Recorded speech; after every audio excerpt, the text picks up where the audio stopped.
മലയാള cinema സമരത്തിൽ film chamber യോഗം ഇന്ന് ചേരും. സിനിമാ സമരത്തിന് പിന്തുണ തേടിയുള്ള നിർമ്മാതാക്കളുടെ കത്തിൽ യോഗം നിലപാടെടുക്കും.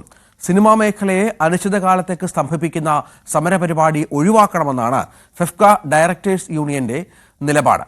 വിവരങ്ങളുമായി ഡാനി പോൾ ചേരുകയാണ്. ഡാനി, സിനിമാ മേഖല അല്ലാതെ തന്നെ ഈ സമരപ്രഖ്യാപനവുമായി ബന്ധപ്പെട്ടുള്ള ചില ആശയക്കുഴപ്പങ്ങളും വാഗ്വാദങ്ങളും നിർമ്മാതാക്കൾക്കിടയിൽ തന്നെയുള്ള പിണക്കങ്ങളും ഒക്കെ നമ്മൾ കഴിഞ്ഞ കുറേ ദിവസങ്ങളായി കണ്ടതാണ്.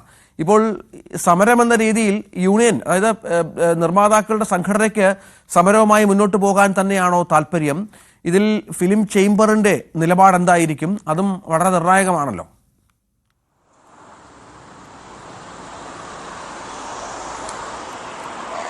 രഞ്ജിത്ത്, ഫിലിം ചേംബറാണ് ഈ രംഗത്തെ അവരുടെ ഏറ്റവും ഒരു പരമോന്നത ബോഡി എന്നെല്ലാം പറയുന്ന ഒരു ഏറ്റവും വലിയ സംഘടന എന്ന് പറയുന്ന ഒരു സങ്കല്പം അവർ നിയന്ത്രിക്കുന്നു, അല്ലെങ്കിൽ അവർക്കാണ് അതൊരു പൂർണ്ണമായ അധികാരമെന്നെല്ലാം പറയുന്ന രീതിയിലൊരു വിശ്വാസം അവർക്കാണ്. ഈ കാര്യത്തിൽ ഒരു നിർണായക തീരുമാനം ഈ സമരവുമായി ബന്ധപ്പെട്ട് നൽകിയ കത്തിൽ എന്താണ് ഫിലിം ചേംബറിൻ്റെ നിലപാട് എന്നതാണ് എല്ലാവരും ഉറ്റുനോക്കുന്നത്. സമരവുമായി മുന്നോട്ട് പോകുന്നത് അത്ര കണ്ട ഒരു ആശ്വാസകരമായ ഒരു കാര്യമല്ല എന്ന രീതിയിൽ പൊതുവിൽ പലരും തന്നെ ഒരു അഭിപ്രായം പറയുന്നുണ്ടെങ്കിലും അത് ഒരു സംഘടനയുടെ എന്ന രീതിയിലേക്ക് ഒരു അഭിപ്രായമായിട്ട് പുറത്തു വന്നത് കഴിഞ്ഞ ദിവസമാണ്. ഈ ഫെഫ്ക ഡയറക്ടേഴ്സ് യൂണിയൻ പറയുന്നത് ഒരു സമരം സിനിമാ മേഖലയ്ക്ക് ഗുണം ചെയ്യില്ല എന്ന് അവർ വളരെ കൃത്യമായിട്ട് പറയുകയുണ്ടായി. കാരണം ഇത് ഈ ഇൻഡസ്ട്രിയെ തന്നെ ബാധിക്കുന്ന രീതിയിലാണ്. എന്നാൽ അതേസമയം തന്നെ ഈ സമരത്തിലേക്ക് വരുന്ന കാര്യങ്ങൾ അത് ചർച്ച ചെയ്യണം. പ്രത്യേകിച്ച് ഈ ടാക്സ് അടക്കമുള്ള വിഷയങ്ങളുണ്ട്, അത് ചർച്ച ചെയ്യണം.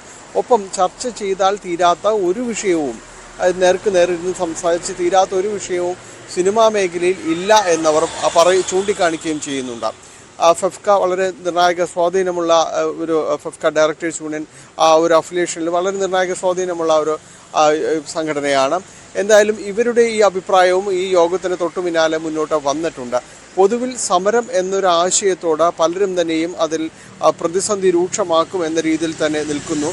എന്നാൽ അതേസമയം നിർമ്മാതാക്കൾക്ക് വലിയൊരു വിഭാഗത്തിനുള്ളൊരു വിഷയമെന്ന് പറയുന്നത് ഈ താരങ്ങളുടെയുള്ള കുത്തനെയുള്ള ഒരു പ്രതിഫലം, മറ്റു കാര്യങ്ങൾ. ഇത് സിനിമാ മേഖലയിലെ ഏറ്റവും വലിയ ചെലവ് എന്ന് പറയുന്നത് താരങ്ങളുടെ പ്രതിഫലം തന്നെയാണ് എന്ന കാര്യത്തിൽ യാതൊരു സംശയവുമില്ല. അപ്പോൾ ഇത്തരം കാര്യങ്ങളിൽ അവരുടെ കൂടി ഒരു സഹകരണവും കാര്യങ്ങളും എല്ലാം വേണ്ടതാണ്. അവരോട് ഈ ചർച്ചകളിലേക്ക് കടന്നു വരിക എന്ന കാര്യങ്ങളൊക്കെ തന്നെ പറഞ്ഞുണ്ട്.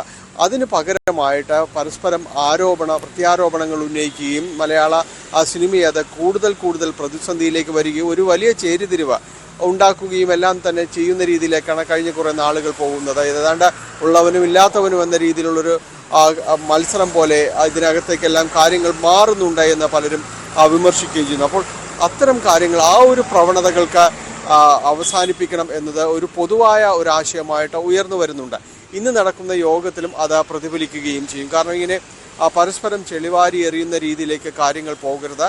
ഒരു മേശയ്ക്ക് ചുറ്റും ഇരുന്ന് പരിഹരിക്കാവുന്ന രീതിയിലേക്ക് കാര്യങ്ങൾ കൊണ്ടുവരിക, ആ ഒരു ദൗത്യം തന്നെയായിരിക്കും ഫിലിം ചേംബർ ഏറ്റെടുക്കുക എന്നാണ് മനസ്സിലാക്കാൻ കഴിയുന്നത്. കാരണം ചർച്ചകളിലേക്ക്, സമവായങ്ങളിലേക്ക് കൊണ്ടുവരിക. കാരണം ഈ സിനിമാ സമരം എന്ന് പറയുന്നത് ആത്യന്തികമായി അവരെ മാത്രം ബാധിക്കുന്ന രീതിയിലേക്ക് തന്നെ പലപ്പോഴും കാര്യങ്ങൾ വരുന്നുണ്ട്. കാരണം അതുമായി ബന്ധപ്പെട്ട് നിൽക്കുന്നവരുടെ മാത്രം ഒരു വിഷയമായിട്ട് പിന്നീട് വരികയും പിന്നീട് ഇതിൽ ആരിടപെട്ട് പരിഹരിക്കുമെന്ന വലിയ ചോദ്യം ബാക്കിയാവുകയും ചെയ്യും. അപ്പോൾ അത്തരം സങ്കീർണതകളിലേക്ക് പോകാതെ തന്നെ വിഷയങ്ങൾ ഈ രംഗത്തുള്ളവർ ഇടപെട്ടുകൊണ്ട് ചർച്ച ചെയ്ത് പരിഹരിക്കുക എന്നതാണ് മുന്നോട്ട് വയ്ക്കുന്ന ആശയം. ഒരുപക്ഷെ ചേംബർ അതിന് ഒരു ചർച്ചയ്ക്ക് മുൻകൈ എടുക്കുന്നതിന് ഒരു സമിതിയെ നിയോഗിക്കുകയോ അങ്ങനെ അത്തരം കാര്യങ്ങളിലേക്ക് കടന്നു പോവുകയോ ചെയ്യും. പ്രത്യേകിച്ച് ഈ വരുന്നത് മലയാള സിനിമയിലെ വലിയ റിലീസുകളുടെ ഒരു കാലം തന്നെ വരുന്നു. അപ്പോൾ ഈ സിനിമാ സമരവുമായി മുന്നോട്ട് പോകുന്നതെല്ലാം തന്നെ വലിയ പ്രതിസന്ധി ഉണ്ടാക്കും. ഇപ്പോൾ കഴിഞ്ഞ കുറച്ച് നാളുകളായിട്ട് അല്പമെങ്കിലും ഭേദപ്പെട്ട രീതിയിലേക്ക് പ്രകടനം മലയാള സിനിമ നടത്തുന്നു എന്ന വിലയിരുത്തലും എല്ലാം തന്നെ ഉണ്ടായിട്ടുണ്ട്. അപ്പോൾ ഇപ്പോഴുണ്ടായ പ്രതിസന്ധിയുടെ യഥാർത്ഥ കാരണം, ഈ സമര വിഷയങ്ങൾ ഉന്നയിക്കാനുള്ള യഥാർത്ഥ കാരണം എന്നത് സംബന്ധിയായ കാര്യങ്ങൾ കൃത്യമായ ചർച്ച ഇന്ന് നടക്കുമെന്നാണ് നമ്മൾ പൊതുവിൽ പ്രതീക്ഷിക്കുന്നത്.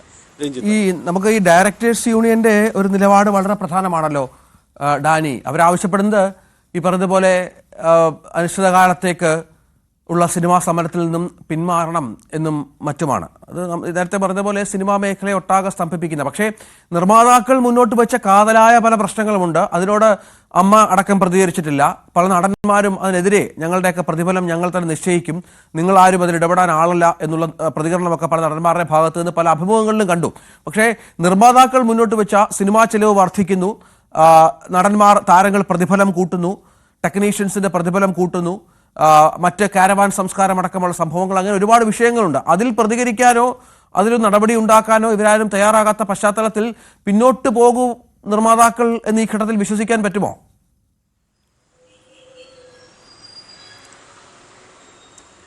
അങ്ങനെ നമുക്ക് കരുതാനായിട്ട് സാധിക്കില്ല.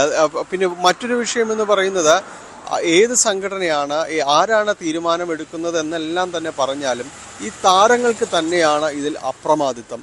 ഏതാണ്ട് അവരെ നിയന്ത്രിക്കുന്ന, അവർ ഡ്രൈവ് ചെയ്യുന്ന ഒരു മേഖലയായിട്ട് ഈ ഇൻഡസ്ട്രി മാറിയിട്ടുണ്ട്. അതൊരു സ്വാഭാവികമായ രീതിയാണ്. അത് മാത്രവുമല്ല രഞ്ജിത്ത്, ഇതിൽ ആരൊക്കെയാണ് താരങ്ങൾ, ആരൊക്കെയാണ് നിർമ്മാതാക്കൾ, ആരൊക്കെ സംവിധായകർ, ഇതൊന്നും വേർതിരിച്ചെടുക്കാൻ പറ്റാത്ത രീതിയിലാണ്. കാരണം ഇവരെല്ലാവരും എല്ലാമാണ് എന്ന രീതിയിലാണ്. താരങ്ങൾ നിർമ്മാതാക്കളായി മാറുന്നുണ്ട്, നിർമ്മാതാക്കൾ അഭിനേതാക്കളായി മാറിയിട്ടുണ്ട്, സംവിധായകർ പിന്നീട് നിർമ്മാതാക്കളാവുന്നു, താരങ്ങൾ പല ചിത്രങ്ങളിലെ നിർമ്മാതാവ്. ഇത് അങ്ങനെ ആ രീതിയിൽ ഒരു കൊളാഷായിട്ട് ഇത് മൊത്തത്തിൽ മാറിയിട്ടുണ്ട്. അപ്പോൾ ഇതിൽ എല്ലാവരും എല്ലായിടത്തും തന്നെ, ഈ സംഘടനകളിൽ എല്ലാവർക്കും തന്നെ പലർക്കും പ്രാതിനിധ്യമുള്ള രീതിയിൽ തന്നെയാണ്. അപ്പോൾ ഈ ചർച്ചകളുടെ സ്വാധീനം എല്ലായിടങ്ങളിലും തന്നെ കാണാം, പ്രകടമാകാം. അതുകൊണ്ട് ആർക്കും ആരെയും പൂർണ്ണമായി നിയന്ത്രിക്കാൻ കഴിയാത്ത ഒരു രംഗമായിട്ട് തന്നെയാണ് മലയാള സിനിമ നിൽക്കുന്നത്. എങ്കിലും അതിൽ കുറച്ചുകൂടി ഒരു അപ്പർ ഹാൻഡ് എന്നെല്ലാം തന്നെ നമുക്ക് വിശേഷിപ്പിക്കാവുന്നത് ഈ താരങ്ങൾ ഇത് നിയന്ത്രിക്കുന്ന രീതിയിലേക്കാണ് കാര്യങ്ങൾ പോകുന്നത്. അവിടെ